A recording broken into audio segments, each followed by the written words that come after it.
Bom dia! Hoje nós vamos conversar sobre o Latitudes, Escravos e a Bíblia, um experimento em microhistória do nosso amigo Carlo Ginzburg. É o nosso segundo texto do módulo sobre microhistória italiana, a partir da perspectiva de Carlo Ginzburg. Semana passada nós discutimos o texto Sinais, né, onde ele apresenta o paradigma indiciário, ou seja, como as ciências humanas têm em comum uma metodologia de acesso ao conhecimento através de pequenos indícios, vestígios, sinais, pistas, as nossas boas e velhas fontes, né? Como elas são fragmentos que através dos quais nós temos um acesso indireto a algo que não existe mais, né? Ao passado, que só deixou dele essas pistas, esses fragmentos, essas fontes, né? Esses testemunhos que através deles nós conseguimos então ter acesso a esse conhecimento sobre o passado. É um acesso indireto, assim como um detetive, assim como um caçador, né? Assim como Morelli e o seu método de verificação da veracidade das obras de arte através dos detalhes negligenciáveis, né?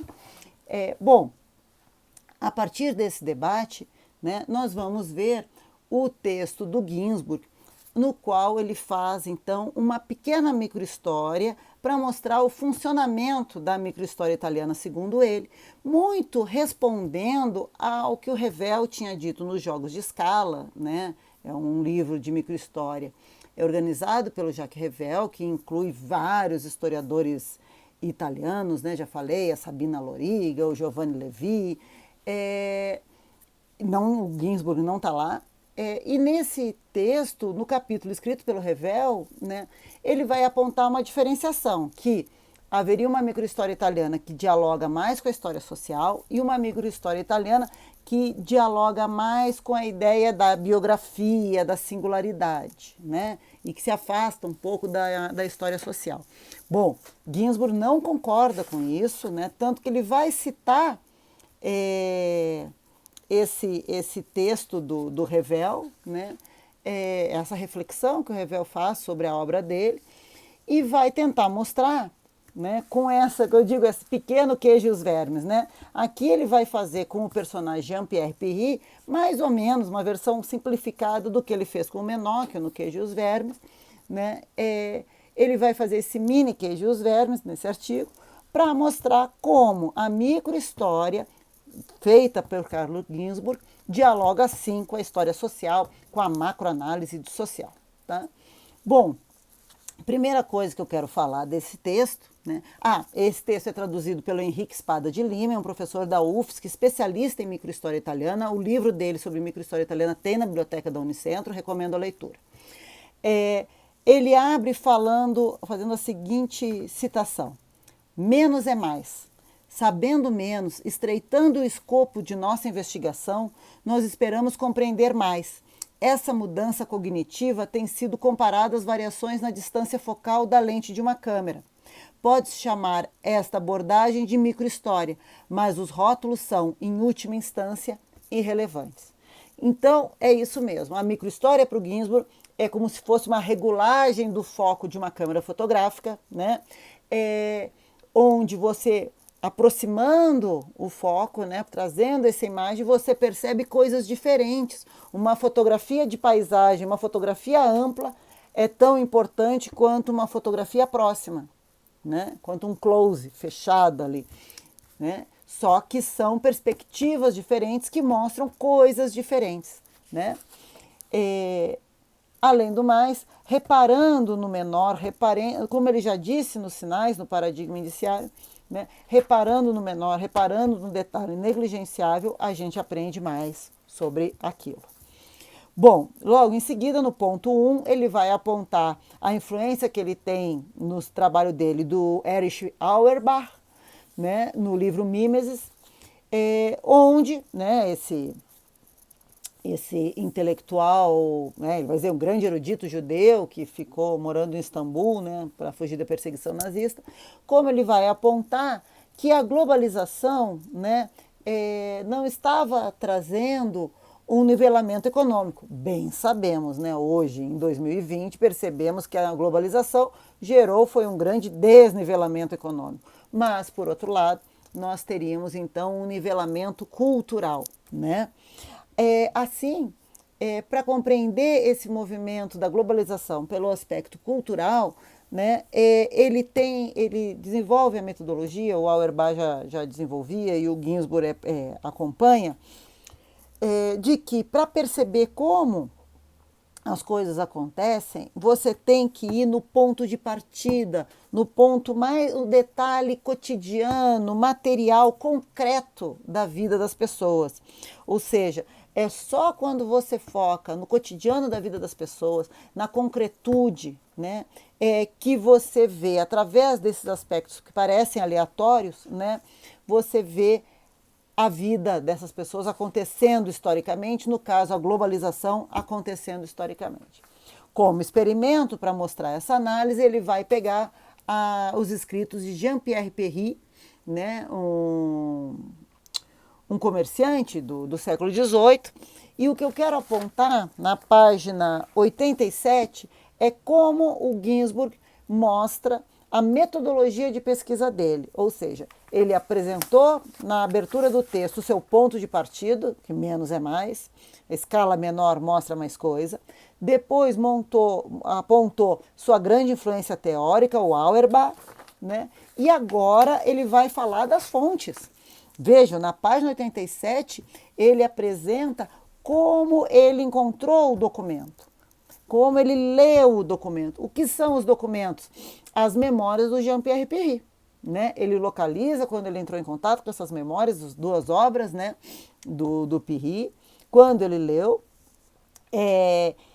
vai apresentar logo em seguida uma revisão da bibliografia, na nota 6, na página 87, ele vai mostrar a revisão da bibliografia sobre o tema, o que já havia escrito sobre o Jean-Pierre Perry, está na nota 6, ali da página 87, apresentou o referencial teórico, apresentou as fontes, apresentou o que já existe escrito sobre o tema de pesquisa. Isso é uma aula de metodologia da história.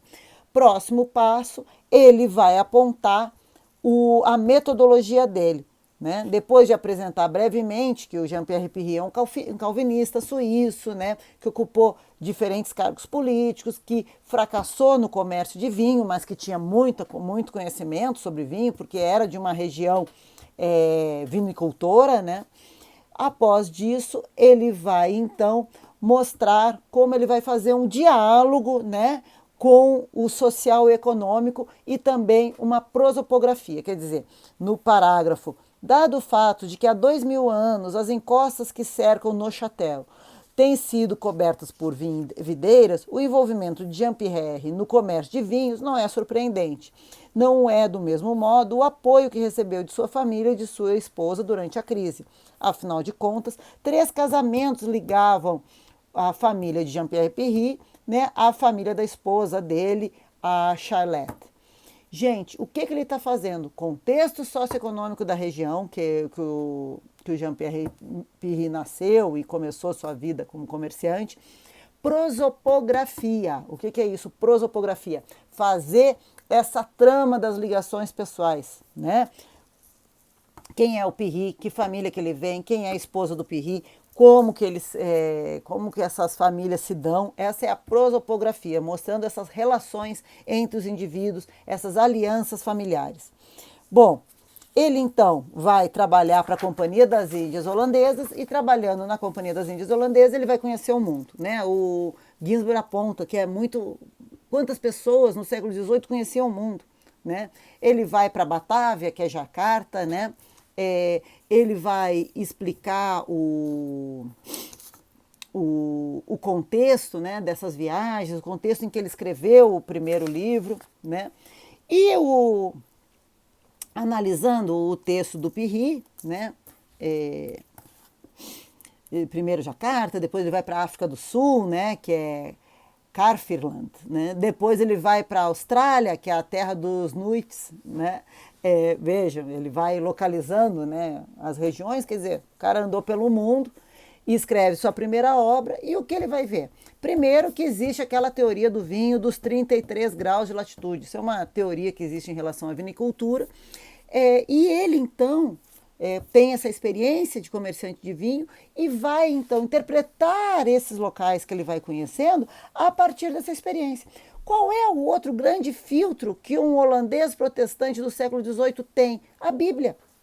Então, o que ele percebe? Que toda a escrita das memórias ali do Pirri sobre essa primeiras viagens passa pelo filtro do conhecimento que ele tem como comerciante de vinho e da leitura da Bíblia que ele tem como um protestante. Assim, ele vai sempre, por exemplo, comparar com Moisés, né? Ele está sempre usando as metáforas, principalmente do Êxodo, né? Até o Ginsburg, na página 89, vai mostrar como a narrativa do Êxodo é uma narrativa forte, uma narrativa modelar, que é utilizada em diferentes momentos, né? Bom, ele vai, inclusive, estou na página 89 ali, né? Ele vai dizer que, você vê, o Pirri está fazendo uma leitura dessas novas terras a partir de dois grandes filtros, o conhecimento de vinhos e a Bíblia, né? Ele vai desenvolver o projeto colonial que ele vai apresentar para a companhia holandesa, né? A partir disso, desse conhecimento dos vinhos e do conhecimento da Bíblia, né? Ou seja, ele vai apresentar como Jean Pirri faz uma leitura criativa da Bíblia, transformando a Bíblia na base do seu projeto colonial. É uma leitura flexível da Bíblia, que junta colonialismo, né, e a leitura do Êxodo, né, a núcleo do projeto. Ele está sempre referenciando a Canaã, essas novas terras, como a terra prometida, né? Ele vai mostrar que não é novidade, né? Como eu disse, o Êxodo é uma narrativa muitas vezes recorrente em diferentes momentos históricos, né? Ele vai dizer, olha, por exemplo, o Êxodo, do mesmo jeito que o Êxodo apaga os cananitas, né? As populações que moravam em Canaã, os israelenses apagam os palestinos, né? Quer dizer, essa narrativa do Êxodo também é uma narrativa que legitima, né, a dominação dos povos nativos da Palestina, né, até hoje, né? Bom, mas tirando essa comparação, ele retoma, então, como o Êxodo aparece, então, na obra de Pirri como uma justificativa para a conquista europeia do mundo, né? Do mesmo jeito que Moisés conquista Canaã, a Europa conquista o planeta Terra, ou seja, a globalização a globalização, né, gente, começa quando sai a primeira caravela. O capitalismo pressupõe o mercado global. Aí depois a gente estuda as fases dessa globalização, mas o capitalismo, né, sai a primeira caravela, é o início da globalização. Assim, a Terra Prometida é interpretada para o nosso amigo Pirri como modelo para a expansão europeia, né?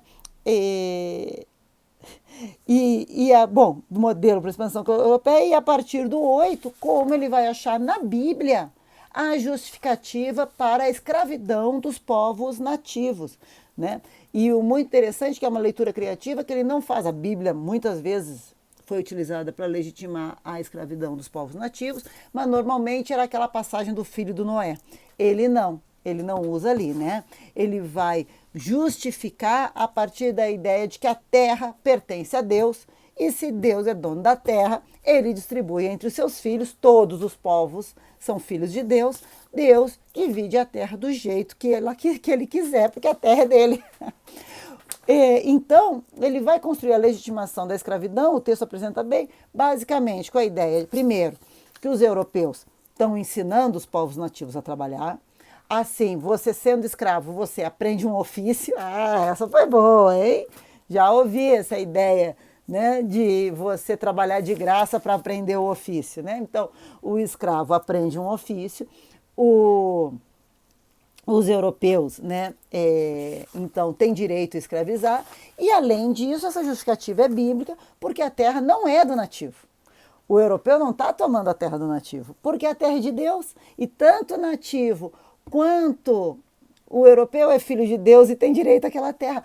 Vejam, gente, a ideia da igualdade, que todo ser humano é filho de Deus, que vai ser usada depois, no século XIX, para criticar a escravidão, porque os escravos também são filhos de Deus, está sendo usado no século XVIII pelo Pirri para legitimar a escravidão. Aqui o nativo é filho de Deus, que nem eu. Se ele tem direito a essa terra, eu também tenho, porque a terra é de Deus. E com isso, ele é uma leitura extremamente criativa, por isso que o Ginsburg se interessou por esse cara, né? Você não encontra essa leitura em outros projetos coloniais, né? E com isso, ele legitima a escravização dos povos nativos, a expulsão deles das terras, a violência, né? Assim, se a terra é de Deus, né, ele não precisa dar igual para todos os filhos, né? Ele vai mostrar que aí ele está fazendo também uma leitura, é o ponto 9, criativa de Locke, quer dizer, ele está pegando Locke. São 3 pontos de interpretação do mundo que o Pirri tem. O conhecimento de vinicultura, a Bíblia, protestante, leu a Bíblia, foi alfabetizado em cima da Bíblia, né? E o Locke, né? Essa leitura original, né, marca a visão de mundo do Pirri e seu projeto colonial. Eu aqui na página 91 eu sublinhei a leitura criativa do Pirri segundo o Ginsburg. Diante de Deus não havia hierarquia. Todos os seres humanos têm o mesmo direito ao uso da terra.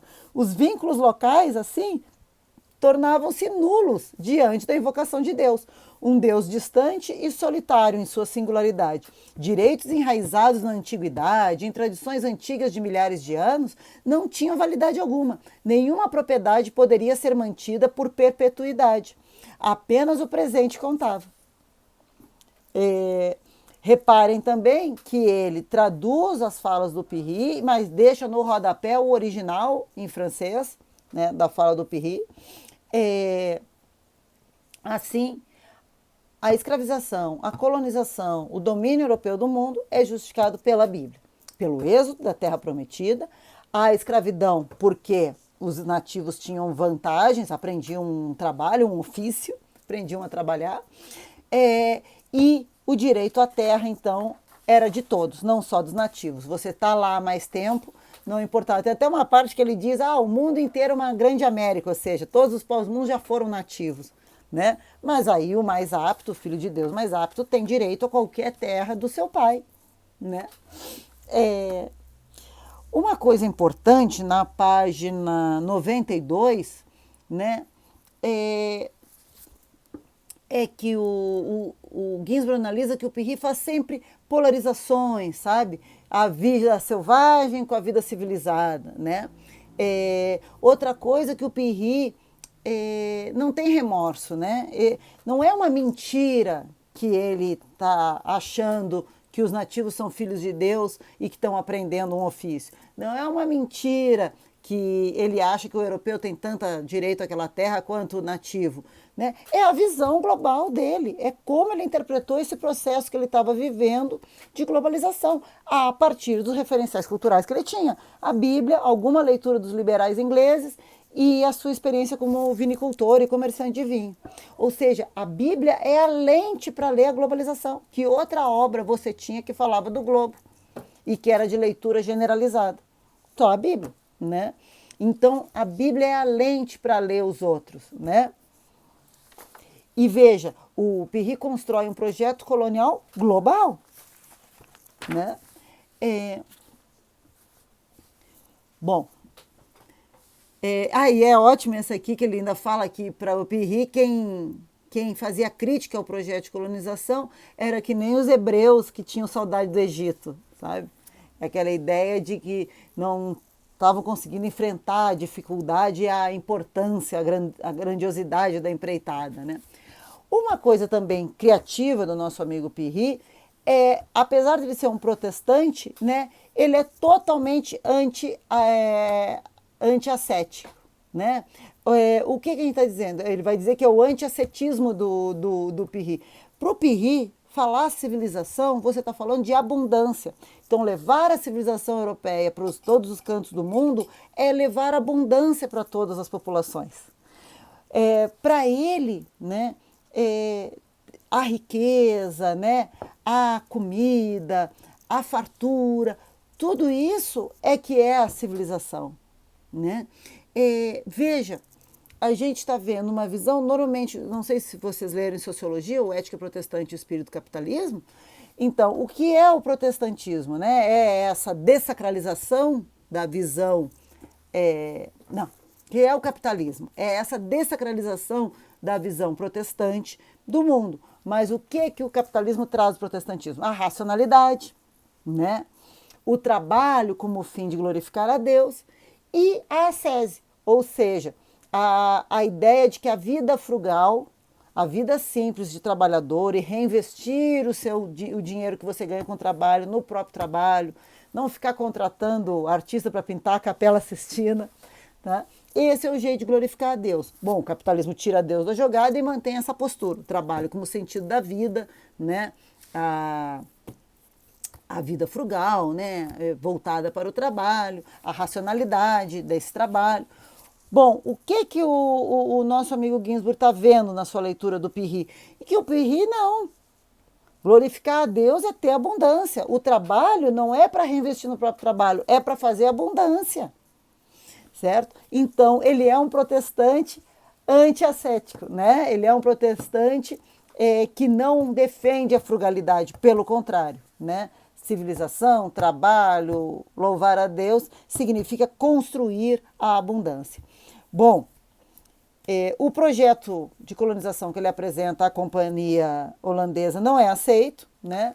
Não é aceito como projeto. Eles não são, como o argumento da Companhia Holandesa das Índias é que eles não são uma companhia de colonização, e sim de comércio. E aí ele vai, então, trabalhar para a Companhia Francesa das Índias, né? E na Companhia Francesa das Índias ele vai para o que hoje é o sul dos Estados Unidos, ali o entorno do rio Mississippi, e ele se envolve na famosa bolha de Mississippi. Isso é muito famoso na história dos Estados Unidos, né?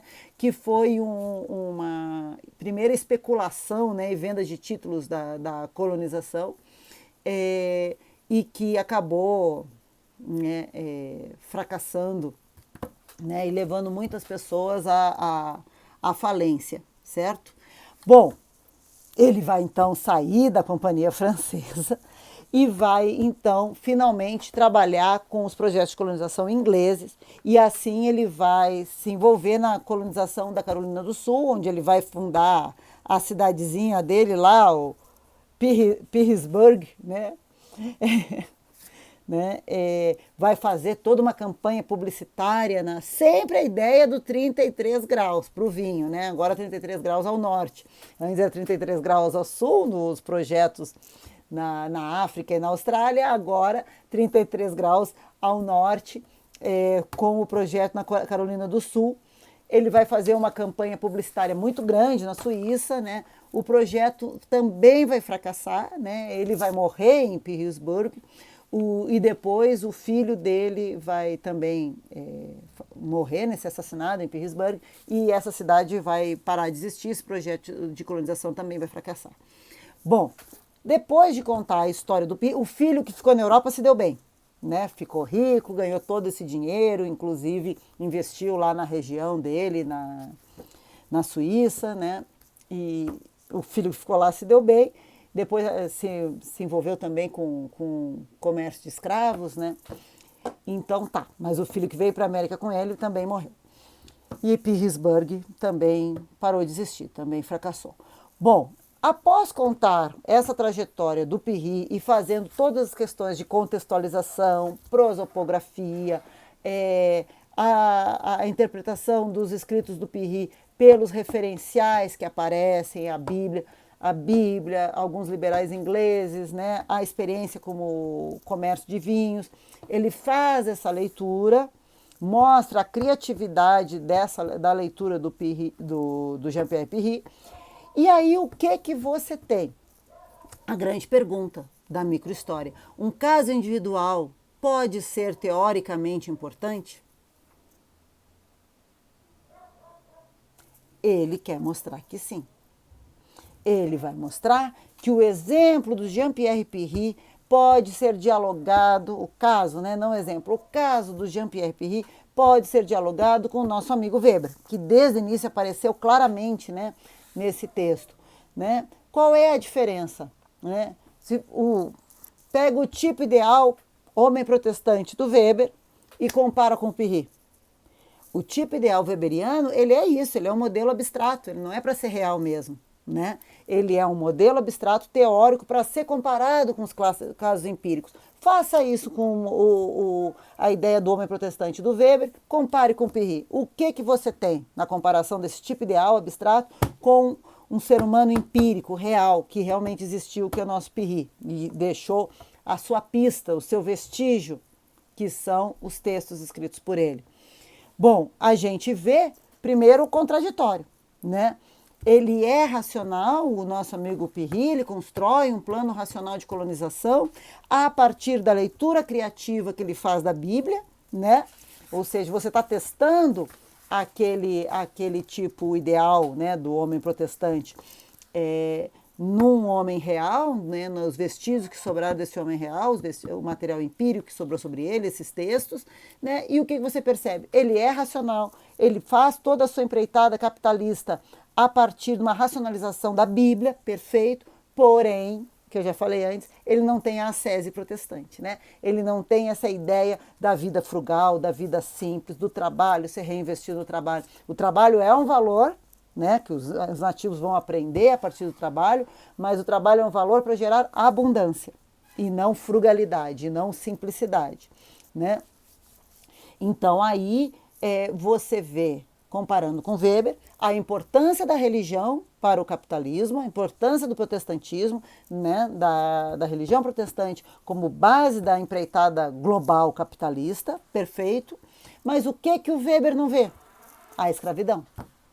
Como esse protestantismo estava vinculado, era empreendedor, né, do projeto de escravidão, dos projetos de escravização dos povos nativos e exploração desse trabalho e comércio desse trabalho, né? Então, é exatamente aí que o Ginsburg vai dizer, olha, o Weber vê o papel da religião protestante, vê essa racionalização do cristianismo pela religião protestante, como ele pauta esse projeto de colonização, beleza. Agora ele não vê como ele também pauta e acumula capital com a escravidão. Essa é a grande questão, que a gente leu no capítulo 24 do Marx, da assim chamada acumulação primitiva de capital.